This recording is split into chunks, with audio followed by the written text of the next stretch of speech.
Fala pessoal, boa noite a todos. E aí, gente, sejam todos bem-vindos. E pessoal, eu peço que vocês, estou fazendo isso agora, né? Mas peço que vocês compartilhem aí a live, tá? Porque primeiramente, assim, desculpe pelo atraso, né? 10 minutos de atraso aí, porque cheguei agora, tava na cidade vizinha aqui, tava vendo umas coisas pro casamento, então atrasou aí. Boa noite, Matéria. Então, boa noite a todos, desculpe pelo atraso, é para ter começado às 8, começou às 8h10, mas tá tudo bem. Então, eu peço que vocês, nesse aviãozinho que tem aqui, vocês cliquem e mandem para uma série de contatos seus aí do Instagram, tá? Porque isso é importante, que aí divulga bem a live, vai ter mais gente aqui entrando para assistir, tá bom?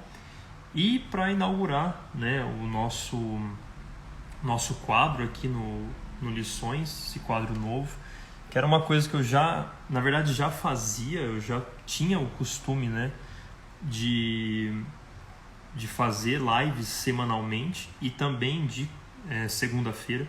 Só que antes, para quem aí já está um tempo maior por aqui, sabe que antes sempre foi às 9 da noite. Então era toda segunda-feira às 9 da noite. Tinha live, né, aqui no Lições. A gente falava dos temas mais variados possíveis, né? Assim, tudo relacionado à homeopatia, mas coisas bem assim variadas.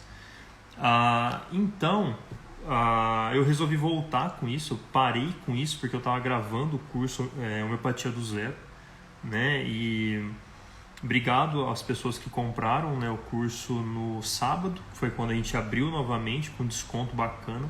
Aí algumas pessoas compraram, então obrigado, e espero que mais para frente a gente possa abrir, mais gente possa ter o acesso para comprar também, tá? Mas inaugurando então esse novo quadro nosso, porque finalmente eu gravei esse curso, o curso está enorme, né? Tem muitas aulas, tem muito material e é uma coisa de ponta a ponta, né? Então do início ao fim, falando de homeopatia, explicando o basicão da homeopatia, né? Falando um pouco de tudo.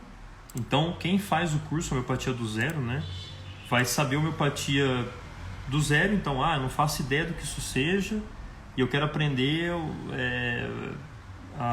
básico, quero aprender tudo sobre o básico de homeopatia. O curso é para isso, para realmente introduzir a pessoa no conhecimento homeopático. Então ficou um curso bem bacana, né? Eu falei muita coisa, falei tudo um pouco, para a pessoa saber o básico sobre tudo, né? Então ficou bem bacana. Então eu terminei de gravar o curso, eu falei, não, eu quero voltar com as lives semanais, quero voltar com isso, porque era muito bom, sempre tinha bastante gente que acompanhava. Então a gente vai voltar agora com isso, tá? Todas as segunda-feiras eu me comprometo a estar aqui com vocês novamente para a gente voltar com isso, beleza? Agora com um quadro mais específico, né? Uma coisa mais sólida, que é esse quadro nosso, né, que eu criei. Vinho, cachimbo e homeopatia. Como vocês sabem, são coisas que eu gosto, né? Vinho, um bom tabaco, um bom cachimbo, e homeopatia, né? Conversar sobre homeopatia, já perdi muitas horas da minha vida fazendo isso, então nada melhor do que fazer isso com vocês aqui, que são meus seguidores. Então vamos começar, tá? Hoje eu ainda não vou abrir o vinho que eu comprei hoje mesmo, até porque tá quente ainda. Léo, mas não se toma vinho gelado. Exatamente, mas tem que pelo menos deixar ali numa temperatura, né, 10 graus mais ou menos, para ficar interessante. Então, como eu acabei de comprar, na verdade, então eu não vou abrir hoje, mas só para vocês verem. Eu acho que muita gente conhece esse vinho, é bem famoso, assim, e essa uva eu sou apaixonado por ela. É o Don Simon, tá? Este aqui. Uma vez eu comprei ele naqueles combos da Evino e eu achei maravilhoso, achei um vinho muito bom, é um vinho meio básico assim, mas é muito bom. E a Tempranillo, né, que é essa uva aqui, eu amo essa uva, eu não sei porquê, mas ela me conquistou mesmo, então é a que eu mais gosto. Só que eu acho um pouco mais difícil de encontrá-la. Então, quando eu acho algum vinho que, né, atrás, eu realmente compro. E hoje também eu tô com o meu cachimbo aqui. Esse aqui é o meu cachimbo digamos, mais caro, né? Tenho outros aqui que são meus mais antigos. Esse aqui é o meu mais novo. É um cachimbo da madeira específica para se fazer cachimbo, tá? Isso é uma coisa interessante para quem quiser aprender, para quem não quiser também, tá? Mas existem madeiras específicas, né, para fazer cachimbo. A mais antiga e mais tradicional para se fazer um cachimbo é o briar, tá? O briar é uma madeira que você percebe muito a diferença da textura do cachimbo para um cachimbo mais assim, ralé, sabe? Bem mais barato. Então você percebe uma diferença muito grande da textura da madeira, tá? Léo, o que muda? Assim, como o briar é uma madeira mais forte, digamos assim, ela não deixa esquentar muito a parte onde a gente segura o cachimbo, que é isso aqui, que a gente chama de fornilho, tá? Isso aqui é o fornilho do cachimbo, onde a gente põe o tabaco para acender. Então, quando o cachimbo é feito de briar, ele não esquenta muito. Então você consegue ficar segurando ele por um bom tempo, fumando, né, com uma fumada longa, sem queimar a mão, tá? Esse outro cachimbo que eu tenho aqui, foi meu primeiro cachimbo, um cachimbo reto, né? Ele é de uma madeira bem sem vergonha, então você começa a fumar com, tipo, 5 minutos, sua mão tá pegando fogo, aí você tem que fumar assim, tipo, segurando aqui. Só que assim, a diferença de preço é absurda, né? Aquele lá eu paguei R$30, esse aqui eu paguei 300 e esse aqui eu comprei usado. Então, né? Então é isso, mas vale a pena, a diferença é grande. É um cachimbo muito mais bonito, né? Muito mais robusto, os de madeira briar, tá? Então compensa também. É um cachimbo que vai durar milhões de anos na sua mão. Então eu já falei do vinho, já falei nesse vinho, provavelmente na semana que vem vou estar degustando com vocês. E o meu tabaco, que eu tô com o tabaco de hoje, né? Um tabaco importado, é de uma mistura, eu não lembro se é uma mistura inglesa, não lembro muito bem, mas é um tabaco importado, já uma mistura antiga que existe no mercado, tá? Para quem, não sei se tem aí alguém que conheça, mas vou falar, tá? É um Captain Earless Ten Russans, tá? Esse aqui. Ele é um tabaco que vem num formato um pouco mais peculiar. Ele vem em quadrados assim, tá? Aí você tem que desfiá-lo para fumar, beleza? Ele é uma mistura de, se eu não me engano, de Virgínias, um pouco de Perique e orientais. Eu acho que é isso, tá? Isso aí é uma coisa que eu ainda estou meio que aprendendo, mas eu acho que é isso. Não sei se aí alguém conhece sobre isso, mas, bem, fica aí. Gosto muito desse tabaco, eu gosto muito dele, gostei muito dele, é a primeira vez que estou experimentando, mas recomendo bastante também, tá? Então eu vou acendê-lo aqui pra gente... Fechou sim, Felipe, fechar. Pra gente começar. Então hoje, eu falei, eu preciso colocar um tema interessante, né? Um tema bacana, né? Pro pessoal ver que a gente vai falar de várias coisas bacanas, né, aqui no nosso quadro especial. Então, eu terminei de ler esses dias mesmo o livro do Dr. Hahnemann, lá dos escritos menores dele. Léo, o que isso quer dizer, né?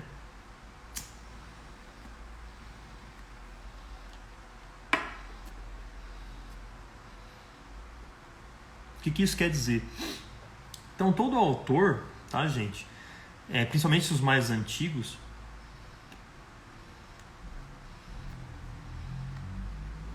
existe uma coisa que é os escritos menores. Então, todo autor ele tem certos textos, certos livros, que são os livros principais. Se a gente pegar o Hahnemann, por exemplo, que é o fundador da homeopatia, que é esse cara aqui, ó, tá? Se a gente pegar o Hahnemann, por exemplo, o livro que todo mundo conhece é o Órgão da Arte de Curar, tá? E o Doenças Crônicas, uma boa parte dos homeopatas também conhece, tá? E já tem alguns outros assim que o pessoal não conhece e tem muito, sério, o Hahnemann escreveu muita coisa, que são os escritos menores, que a gente fala. Que são escritos que, assim, muitas vezes não tem relação com a homeopatia, não tem relação com o trabalho principal do autor, tá? Então vamos pegar um cara que fala sobre física, por exemplo.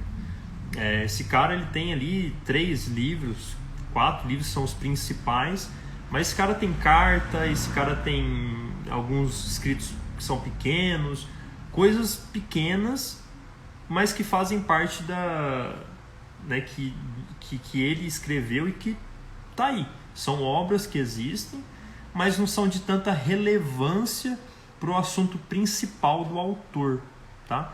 Então, no caso do Hahnemann, o assunto principal é a homeopatia, né?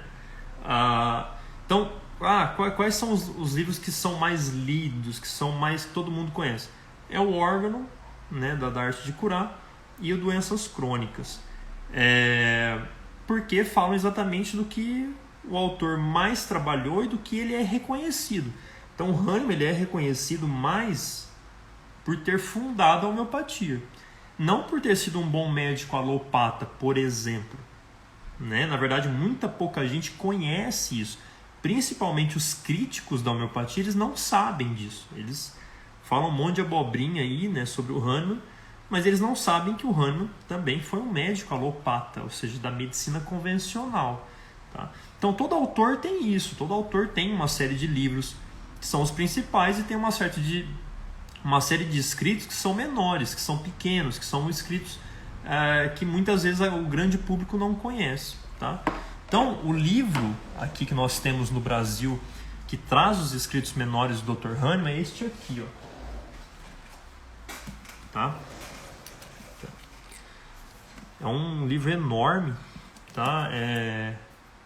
Vocês podem ver que está com algumas marcações minhas aqui já, porque eu li o primeiro, eu estou lendo em sequência, né? Eu li o primeiro aqui, que é o livro que eu quero conversar um pouco sobre o Hahnemann, e é um livro que eu vou citar ele aqui, porque foi o livro que eu terminei do Hahnemann, que é o primeiro que eu estou lendo dos escritos menores dele, tá? Esse livrão todo, ele contempla todos os escritos menores do Hahnemann. Então ele tem um monte de livro do Hahnemann dentro desse aqui, tá? É como se fosse uma bíblia. Tem vários livros pequenos dentro de um livro só, tá?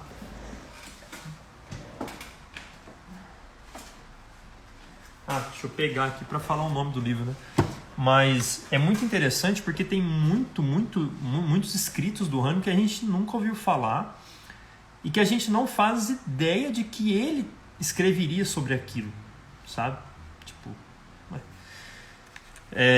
então isso é muito interessante.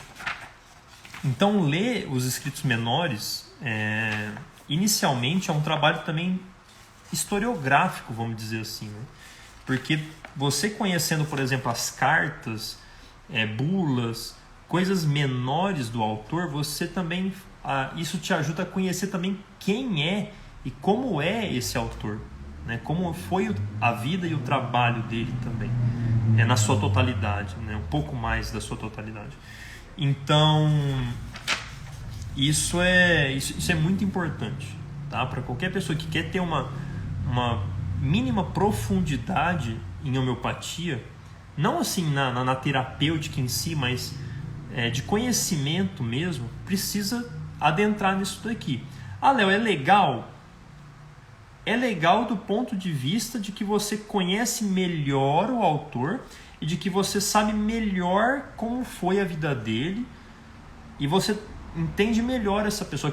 É como se você virasse um amigo mais próximo do Hahnemann, tá? E isso é legal. Agora, muitos dos livros aqui são bem maçantes, tá? São bem chatinhos de ler. Esse primeiro aqui, por exemplo, é um livro que, nossa, me cansou muito ler ele. Cansou muito, principalmente porque é um assunto que, assim, tá bem... Não posso dizer que está totalmente fora do âmbito da homeopatia, mas não é tão assim ali próximo da homeopatia. Só que é um livro muito interessante, porque é exatamente um pouco... mostra muito isso, é o bom dos escritos menores, ele mostra muito a essência do Hahnemann, mostra muito como ele já pensava e como ele já trabalhava no seu dia a dia, né? E isso ajuda a gente a saber por que depois de muito trabalho, depois de muito tempo, culminou que ele fundou a homeopatia. Então isso é como eu falei, é como se você tivesse uma amizade mais próxima com o autor, tá? Como se você tivesse uma proximidade maior com o autor, você conseguisse conhecê-lo melhor, tá? Foi um pouco maçante ler esse livro? Foi um pouco maçante, não foi super bacana, tá?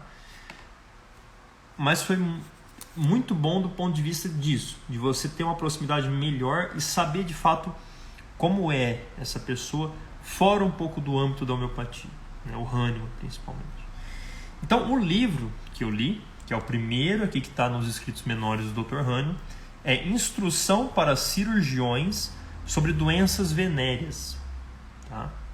Então vocês podem ver que é um assunto meio, né, fora. Porém, aí também fala o seguinte: junto com uma nova preparação mercurial de Samuel Hahnemann, doutor em medicina, tá?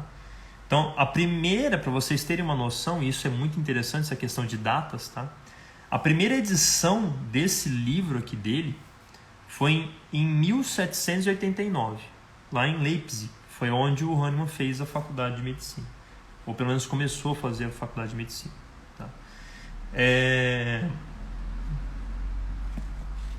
Então vocês podem ver que faz muito tempo, né? Faz muito tempo. Para vocês terem uma noção de tempo, o Órgano, que foi o primeiro livro do Hahnemann, saiu em 1810, a primeira edição, tá? Esse livro aqui saiu em 1789. Tá? Para você ver como o Hahnemann já tinha esse costume de difundir conhecimento, difundir as coisas que ele praticava e as coisas que ele aprendia com a experiência da medicina, com a experiência do trabalho em medicina, para outros profissionais, tá?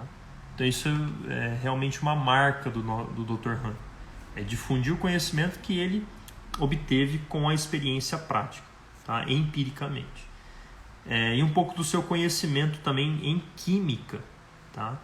Não sei quem sabe aí disso, mas o Dr. Hahnemann era um químico assim excepcional, tá? Tanto que muitos dos remédios homeopáticos que a gente conhece, eles foram produzidos, foram substâncias produzidas por Hahnemann, foram misturas feitas por Hahnemann. Hahnemann ele tinha um conhecimento muito vasto dessa parte de química, tá? E aqui, principalmente, eu acho que principalmente por esse livro aqui, a gente consegue ter uma noção muito boa disso, muito boa mesmo, tá? Léo, mas e o título da live? Né? O que tem a ver esse título ali? Hahnemann, um grande alopata, né?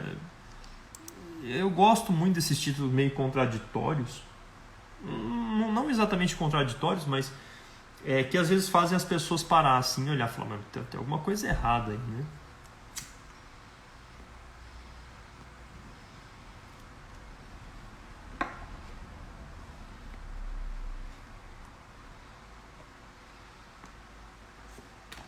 Então, o que tem a ver o título da live com isso? Né? O que tem a ver? Hahnemann é um grande alopata, mas o Hahnemann não é homeopata, ele não fundou a homeopatia. Por que alopata? Né?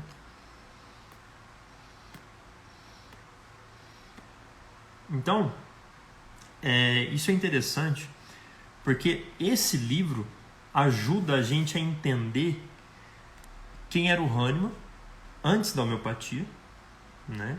Aqui, nessa época que o Hahnemann escreveu esse livro, nem se passava pela cabeça dele em largar a medicina, quiçá criar uma nova terapêutica, tá? Nem se passava pela cabeça dele isso. Então, mas por que um grande alopata? Porque nesse livro o Hahnemann mostra questões que ele próprio já tinha em si mesmo como médico e que hoje em dia são questões que são muito caras para todo o âmbito da saúde. Tá? O nome do livro é Instrução para Cirurgiões sobre Doenças Venéreas. Tá? Doenças venéreas. Sífilis, principalmente a sífilis e a gonorreia. Tá? Que é o que ele, e assim, principalmente a sífilis também. Foram duas doenças que ele tratou muito mesmo. E é até por conta disso que ele trouxe esse trabalho aqui, mostrando a sua experiência clínica, tá bom?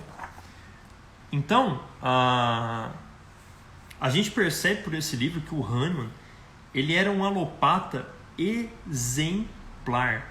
Para a época dele, o Hahnemann era um médico alopata incrível.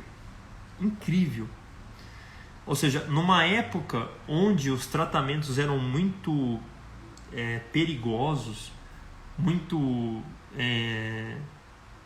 realmente levavam muitas pessoas até a morte, né? Muitas vezes os tratamentos alopáticos da época lá, dessa época aqui, eram muito piores do que as doenças, né?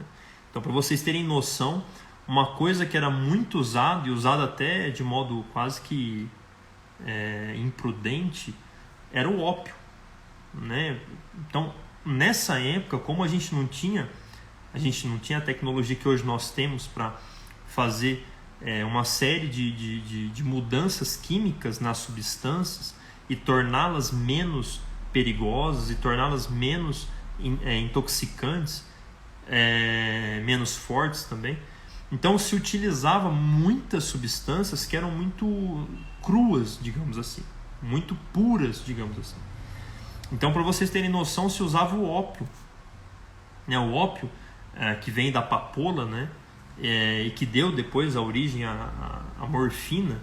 Então vocês imaginam, e era usado de uma forma, uma coisa que vocês precisam entender, que é o seguinte: hoje em dia você pega vamos fingir que esse isqueiro é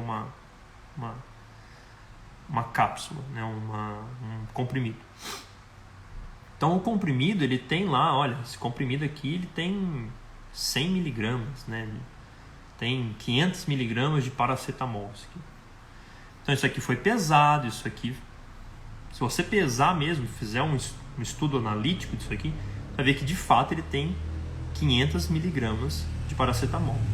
Com uma variação aí de 10 a 15%, mas é isso, tá? Naquela época não tinha muito disso, tá? E também não se tinha noção do quanto daquilo eu preciso para tratar aquela coisa. Então a pessoa está lá com sífilis. Quanto de ópio que eu vou dar para essa pessoa? Sim, parece que aquela pessoa ali sobreviveu. Vamos dar o tanto que a gente deu para aquela pessoa. Então era uma coisa meio que, parece que esse tanto serve. Era um negócio muito assim. E o Hahnemann, uma das principais substâncias que eram usadas assim, para uma série de doenças, e principalmente para quase todas as doenças venéreas da época, o bulbo, né, que vinha ali também da gonorreia, a sífilis, as úlceras sifilíticas, tudo, né? Crista de galo, todos esses sintomas das doenças venéreas, todos eram tratados com mercúrio, né? E era muito feito assim, uma coisa muito assim, que nem eu falei, olha, parece que fazendo desse jeito aqui com mercúrio, parece que dá certo. Então tá.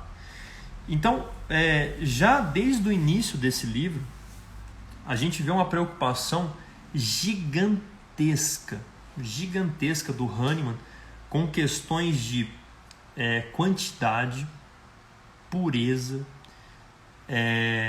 contaminantes. Isso é magnífico. Tá?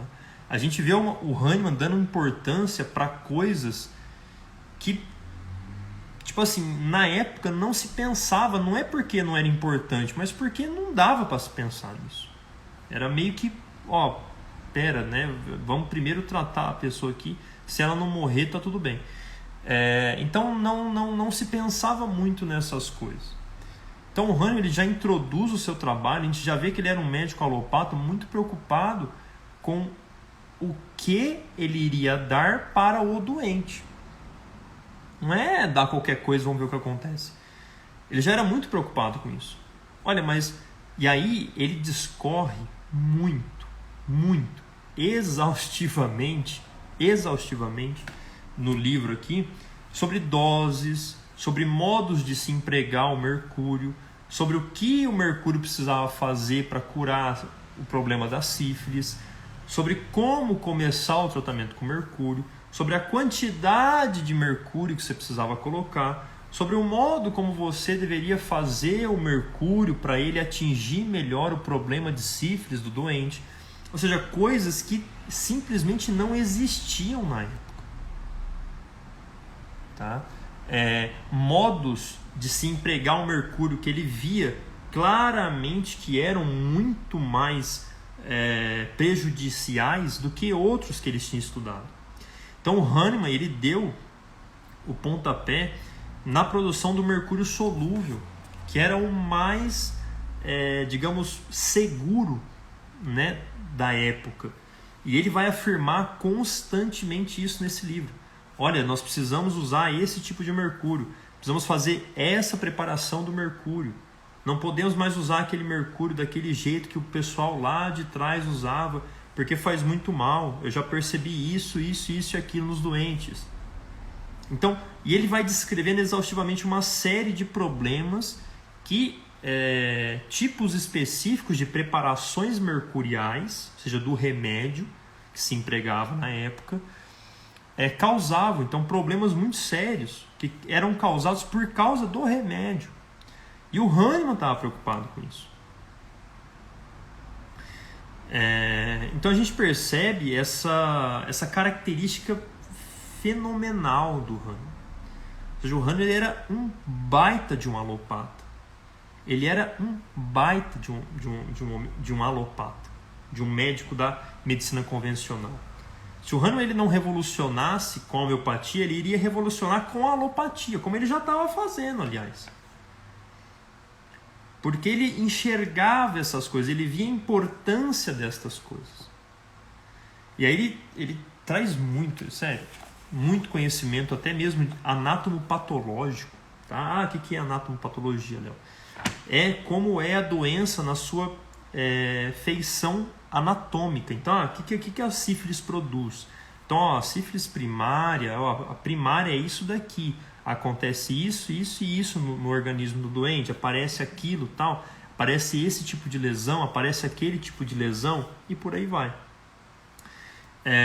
Então, e depois ele foi, depois vem a sífilis secundária, aparece isso. O Hahnemann descrevendo uma série de coisas disso. A gonorreia é assim. Olha, aparece assim, aparece assado. Então, uma descrição anatomopatológica muito boa, muito detalhada.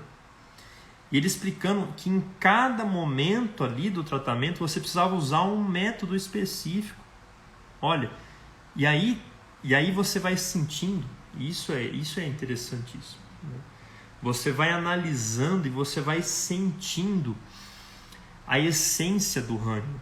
Você vai sentindo que o Hahnemann já tinha uma essência de querer individualizar o doente.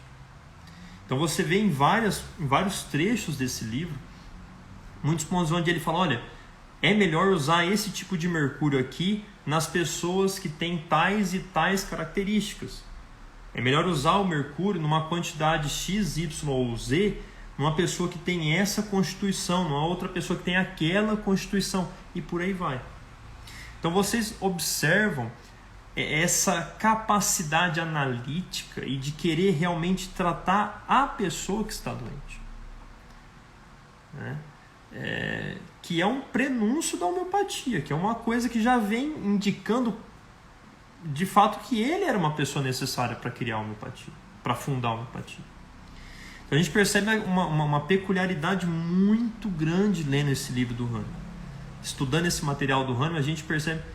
E aí, Carol? Olá, boa noite. Quanto tempo?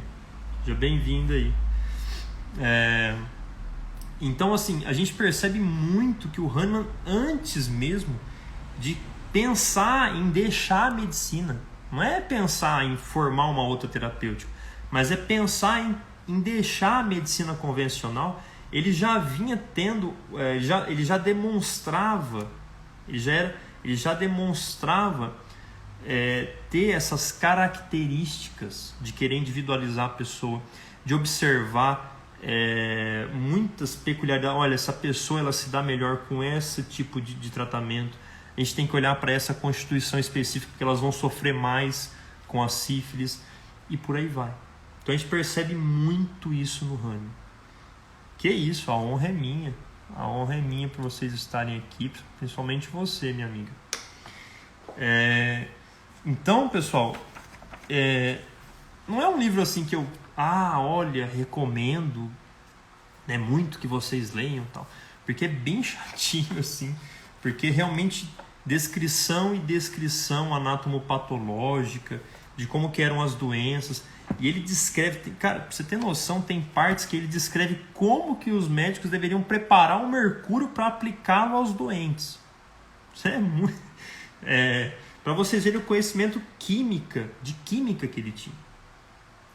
Então, olha, ele fala, precisa preparar desse jeito aqui, precisa fazer isso aqui, precisa fazer daquele outro jeito. Por quê? Porque senão ele vai gerar um certo contaminante que vai fazer mal pro doente lá na frente, tal. Cara, isso nessa época não existia. Eram pouquíssimos autores que estavam trazendo isso. Entendeu? Então, muito obrigado, viu? É um prazer poder compartilhar com vocês aí. Então, assim, não tem, sabe? Às vezes a gente sai por aí, né? Ou vê por aí uma série de críticas ao Hahnemann, assim, como se ele fosse um idiota que resolveu dissolver remédio, dissolver substância e dar para as pessoas. Desculpa, mas isso é coisa de gente ignorante, sabe? Isso é coisa de gente idiota, gente sem noção, gente fraca, folgada, que não quer estudar, que não quer pesquisar, que não busca a verdade. Isso é coisa de gente mesquinha, entendeu? Então, o Hahnemann não tem nada a ver com isso. O Hahnemann não tem nada a ver com essa bobagem de ele copiou, eles falam que o Hahnemann copiou o Paracelso, o Hahnemann copiou o fulano de tal, o Hahnemann, assim, né? E principalmente no Brasil, onde as pessoas não estudam, não leem, a gente tem que escutar tanta porcaria, assim, uma coisa assim, completamente sobrenatural mesmo, assim, impressionante, cara. Eu amo entrar nessas notícias, né? Reportagens, nesses sites que, né, uma hora um jornalista inventou de falar de homeopatia. Eu amo entrar, eu amo ver essas notícias, porque a quantidade de merda que você vê escrita num lugar só é muito grande. E isso traduz profundamente o porquê que as coisas estão do jeito que estão. Ou seja, uma pessoa que fala que o Hahnemann foi um doido varrido, que inventou de diluir substâncias, né? E porque ele somente passou para as pessoas modos de vidas melhores, por isso que as pessoas começaram a melhorar.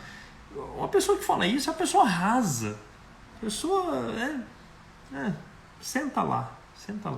Senta lá, cala a boca e presta atenção, que a gente explica o que é de fato o Hahnemann. Então, assim, sabe, a gente tem que começar a estudar mais e a pesquisar mais profundamente as coisas, porque para isso, para desfazer essas bobagens e para realmente fazer essas pessoas passar vergonha, né? Eu já vi vários artigos, né, de jornais, né? Esses jornalistas, né, que se metem para falar, né, homeopatia, né? A ciência diz que a homeopatia não funciona, né? Essas pessoas, a gente precisa fazer essas pessoas passarem vergonha. Você precisa aprender isso. Nós temos que fazer as pessoas passarem vergonha. Por quê? Porque talvez com isso ela vá aprender a parar de falar coisa que não sabe. Não é proibir as pessoas de falar. Nunca. Isso nunca pode ser uma opção. Proibir as pessoas de falar. Mas se ela quer falar, então ela vai ter que aguentar, né? Então um cara no YouTube lá, eu acho que quem acompanhou a página aí deve ter visto, né? Um cara no YouTube lá veio falar umas asneiras num vídeo que eu fiz sobre aquela overdose homeopática, né? Assim, o comentário do cara já tava esquisito, sabe? Negócio meio nada a ver.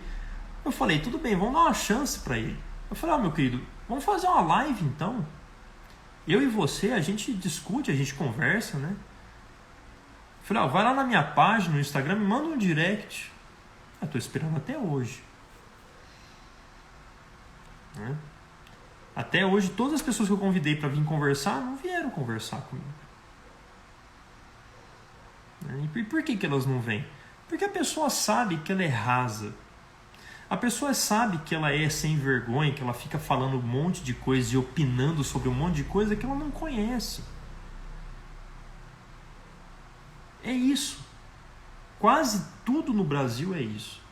As pessoas falam de coisas que elas não fazem ideia. Elas opinam sobre coisas que elas nunca pararam para estudar. E a gente vai viver assim. E a gente vai viver esse cenário, assim, essa coisa assim, podre mesmo, por muito tempo, enquanto a gente não aprender a fechar mais a boca e a, de fato, buscar entender as coisas antes de querer opinar sobre as coisas. Enquanto a gente não fizer esse serviço, a gente vai viver nesse cenário deplorável mesmo, né? E ter que ficar tendo que aguentar a gente falar que Hahnemann era um doido varrido ali que resolveu diluir as coisas. Olha, como é que pode esse médico aí, né, querer dissolver substância e dar para as pessoas? O que ele estava achando? Que ele ia curar os outros com água? A gente tem que escutar essa quantidade de bosta, né? Sendo que se um cara, né, que fala um negócio desse, lê um livrinho desse aqui, de autoria do Hahnemann, ele não vai nem conseguir entender a primeira página do livro. Mas não, quem sabe de tudo é ele.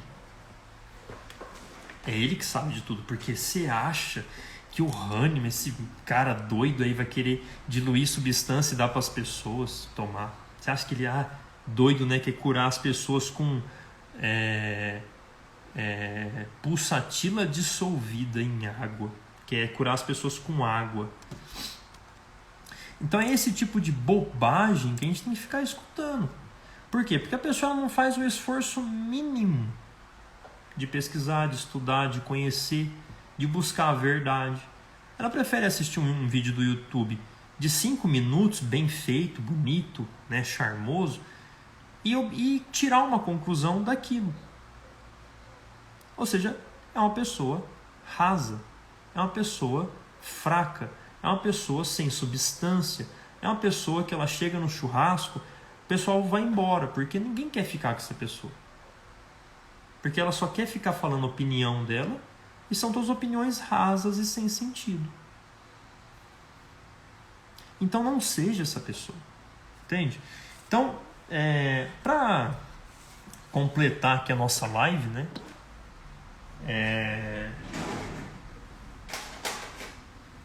Fica aí a recomendação, tá? Para quem quiser ler, não é perdido mesmo. Você vai ter um conhecimento muito mais profundo e ter essa amizade mais próxima com o Dr. Hahnemann, né? Conhecendo esses escritos menores dele, tá? E tem muitos outros livros aqui, muitos outros livros. Tem livros aqui que são muito mais impressionantes do que esse, que vão mostrar muito mais isso que eu estou falando aqui, que é o tema da live. Hahnemann, um grande alopata, tá? Que vão mostrar coisas muito mais superiores que só isso daqui. E depois que eu ler, eu prometo também trazer aqui para vocês, né? Mas fica a recomendação do livro aí, tá?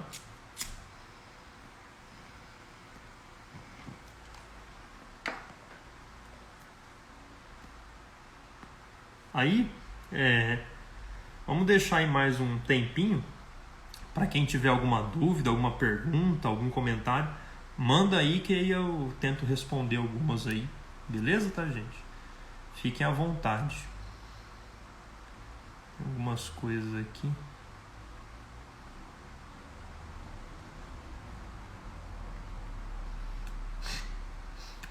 Ninguém aceita fazer a live mesmo porque sabe que vão passar vergonha. Realmente, é isso que acontece, entendeu? Geralmente, com gente que tira opinião, né? Que a opinião dele é um peido, né? É um pum mental.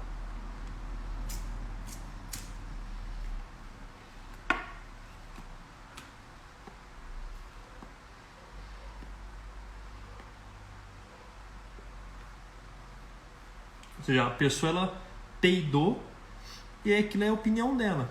É uma coisa rasa, né? Que daqui a pouco passa.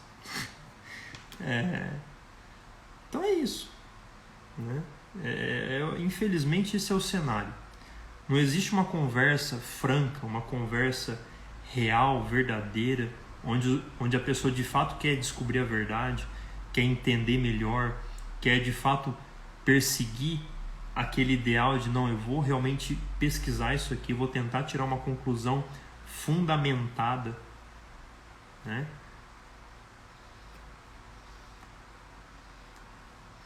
Tá? Então parece que ninguém tem nenhuma pergunta, então vou finalizar a live por aqui, tá? Fica aí, para quem não assistiu a live desde o começo, ela vai ficar gravada aqui no Instagram, eu acho que por uma semana. Depois eu acho que vai ficar no YouTube, só que eu acho que algumas só vão ficar na plataforma do Lições, tá? Para quem assina a plataforma do Lições, a plataforma por assinatura, vai ter todas as lives sempre. Para quem não assina, vai ter só, às vezes, alguma live que vai ficar no YouTube para sempre. Mas na página aqui, todas vão sair. Todas vão sair. Elas vão ou para o YouTube e algumas não vão nem para o YouTube, vão só ficar na plataforma. As melhores mesmo vão só ficar na plataforma. E é isso. Então, para quem quiser, aproveita depois que a gente terminar a live, porque depois ela vai sair da página. Tá bom? Deixa eu ver a pergunta aqui da Leocádia. Quais eram as influências de Hahnemann nesta época, para seguir este caminho diferente da medicina da época? Olha, a influência assim, o Hahnemann, assim, se a gente parar para refletir sobre isso, a gente pode ver que o Hahnemann ele tinha uma característica fundamental que qualquer pessoa que tem essa característica, ela vai estar um pouco sempre mais longe do que as outras, tá? E principalmente na época de Hahnemann isso era muito maior. Essa característica peculiar que ele tinha e que outras pessoas no mundo também podem ter, eu e você também pode ter, mas ele tinha isso numa época que isso era profundamente necessário. O Hahnemann falava, eu não sei quantos idiomas exatamente ele falava, mas eu sei que ele traduzia, eu acho que 7 ou 8, ou às vezes mais que isso. Era alguma coisa assim. Era muita coisa. Léo, por que isso é importante? Principalmente na época de Hahnemann. Porque, principalmente na época lá dele, ele conseguia um acesso a uma série de materiais que outros profissionais nunca na vida iriam ter acesso. Tá? Então o Hahnemann, por muito tempo, né, ele teve um trabalho de tradução de livro, tá? E o Hahnemann sempre ele ficou muito atado por conta disso a muitas bibliotecas, que era outra coisa muito rara também na época dele. Então naquela época principalmente, se você tinha uma biblioteca à sua disposição, cara, você era semideus, assim, entendeu? Então, o Hahnemann tinha isso. Exatamente pelo fato dele ter essa capacidade linguística muito avantajada, muito avançada, e conseguir traduzir muita coisa. Né? Muita coisa. Então, ele conseguia conhecimento de uma série de lugares, né? Que vinha de todos os cantos do mundo. Isso, então, é algo primordial. Eu principalmente vejo como algo que foi o divisor de águas, na verdade, para o Hahnemann. Tá? Agora, a influência direta de algo específico, não sei, assim, essa coisa mais assim de se preocupar com a dignidade do doente, assim, seria um pouco meio clichê eu ficar falando assim para vocês. O Hahnemann era mais humano e ele então era o único que se preocupava com o doente na época. Não, a gente não pode também falar que todos os médicos da época eram maus e maltratavam os doentes. Isso é coisa de gente tola, tá? Que gosta de ficar falando mal das eras passadas. Não, a grande parte dos médicos da época, assim como hoje, tinham boas intenções. Ninguém se formava médico para matar os outros, entendeu? Pelo amor de Deus, esse pensamento é estúpido. Só que a gente vê muitas vezes esse pensamento. Então assim, Léo, mas os tratamentos, eles maltratavam o doente. Porque era o que tinha. Se você pensar num tratamento oncológico, né, para câncer hoje em dia, é um tratamento que maltrata muito o doente também. Só que, em geral, é o que tem. Tá? É o que tem. Em geral, é o que tem. Então, é isso. Né? Então, assim, então na época do Hahnemann também era isso. Agora, é claro, existia também uma... Tá, gente? Assim, eu não estou dizendo que era tudo lindo e maravilhoso. Existia, sim, médicos que simplesmente largavam a mão de buscar coisas melhores e usavam aquilo que era o batidão. E essas coisas geralmente eram piores, entendeu? Assim como hoje existe uma série de profissionais que também deixam de pesquisar coisas que são melhores para o seu doente, naquela época também tinha. Entendeu?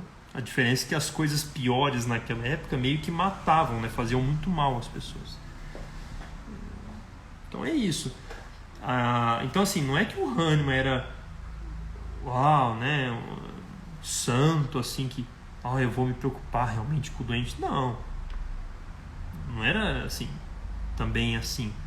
Mas o Hahnemann, ele tinha assim essa coisa um pouco mais voltada para o doente. Creio que talvez por conta assim, de uma questão própria, né? Mas também pela filosofia vitalista que embasou um pouco do seu trabalho e da sua vida, né? Mais ou menos. Mas também não é algo assim, uau, porque também o Hahnemann não é nenhum filósofo exemplar, tá? Mas a gente pode ver que é uma coisa dele também, né? E muitas pessoas que vão para a área da medicina, essas pessoas já têm esse ímpeto, essa compaixão maior, esse estado de ser compassivo, né? De querer ajudar de fato. Então, assim, é meio normal, é meio esperado isso.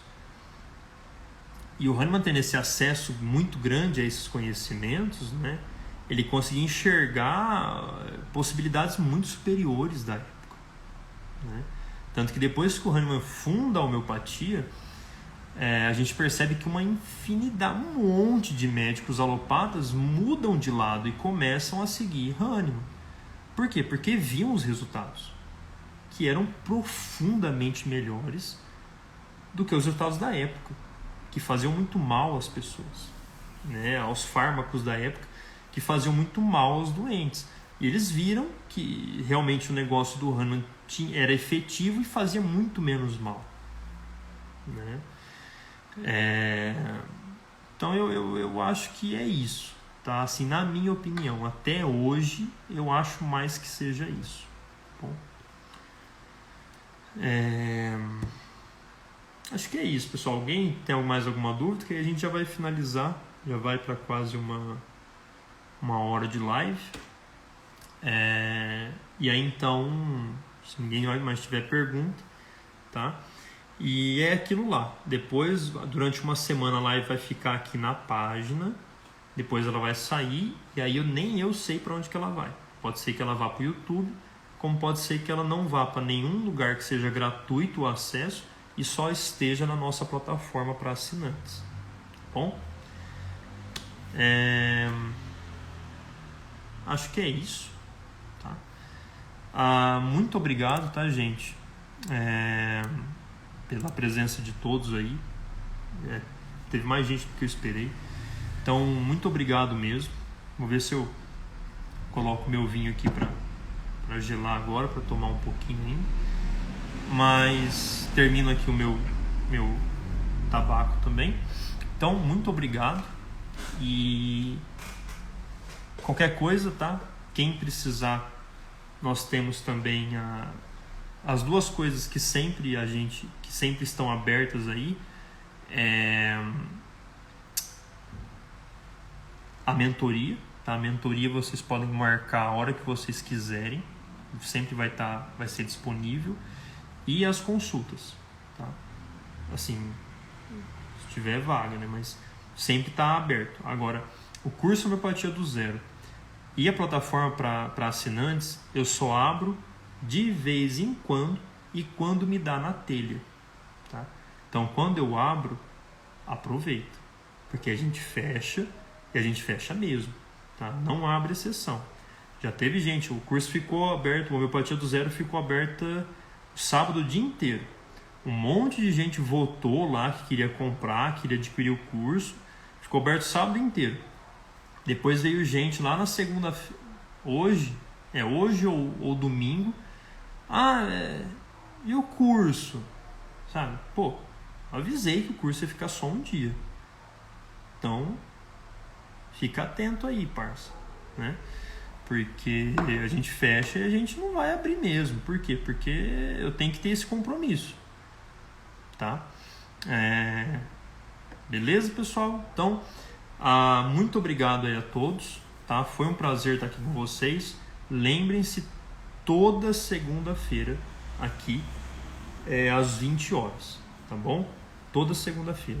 Prepara aí o seu, não sei se você fuma, cachimbo, sei lá o que, mas se você fumar, prepara aí o seu cachimbo também, para nos acompanhar aqui. O seu vinho, tá? E toda segunda-feira às 20 horas. Beleza, pessoal? Muito obrigado pela presença de todos. Uma boa noite e até a próxima segunda. Tchau, tchau, gente.